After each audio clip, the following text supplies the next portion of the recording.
I have a 30/30 service from my provider. I could only get 15/13 Wi-Fi at my computer. My router was in the garage and my computer was upstairs in the spare room.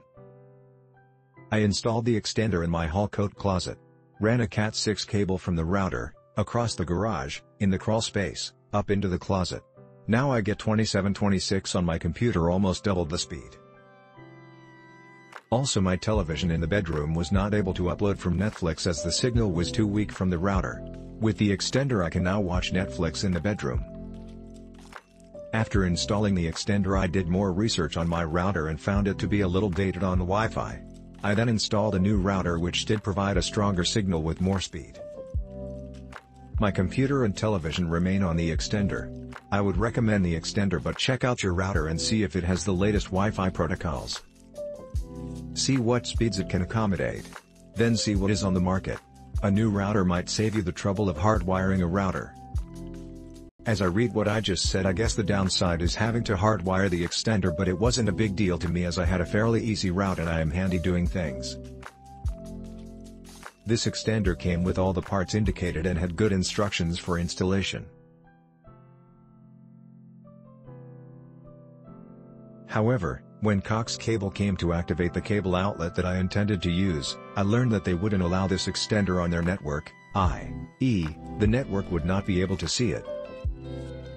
Cox used to have these same extenders that they rented, and I have one of those. Cox no longer has the most EA extenders available, unless you happen to get lucky and find a tech who has one on his truck.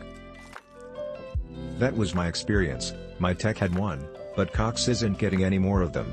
So I now have the exact same extender, but it is Cox allowed for lack of a better term.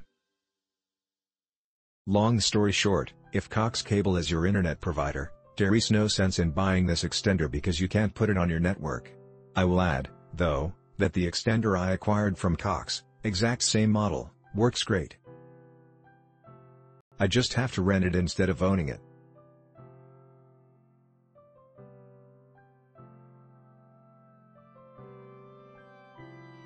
Update: if you bought WCB 6200Q, one of the first things you should do after the WPS step is to update your firmware from 1.1.10.20 to the latest 1.1.10.20a.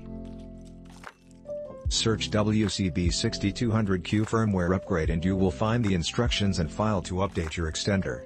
Also, one thing I forgot to mention was to make sure you check your incoming splitter that is outside located after your FiOS box. You need to change it out to a MoCA compliant splitter from the regular one for this to work.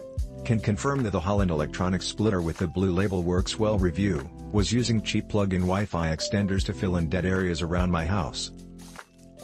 Was always resetting these plug-in extenders because they kept disconnecting, so I looked for a better solution and found the Actiontec WiFi Extender WCB 6200Q. Some of the things I was looking for was a consistent, reliable wired connection, Ethernet capable, easy setup / plug and play situation, and lastly an extender that would be totally compatible with Frontier FiOS. Easy setup, super easy using the instructions that came with the box. First, plugged the new extender into my G1100 router using an Ethernet cable, then plugged the extender into my computer using another Ethernet cable, then plugged in the power cord. Click link in description for more reviews.